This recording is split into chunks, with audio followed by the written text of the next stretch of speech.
জামাত রাষ্ট্র ক্ষমতায় গেলে দলের মতো দেশও নিয়ন্ত্রণে রাখতে পারবে, আশা দলটির আমির ডাক্তার শফিকুর রহমানের।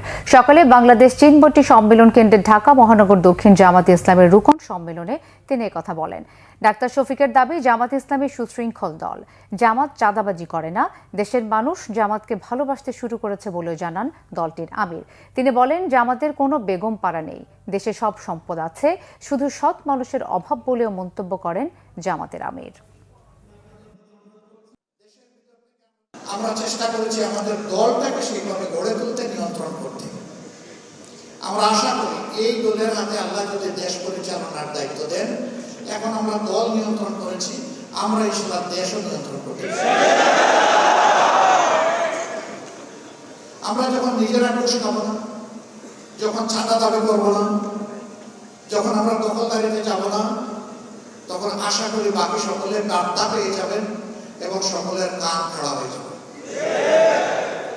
এরপরে আমাদের সংগঠন হোক অথবা যে কোনো নাগরিক হোক, যদি এর কোনো ব্যত্যয় ঘটে, তার জন্য সত্যিকারের প্রয়োগ করার মতো আইন থাকবে ইনশাআল্লাহ।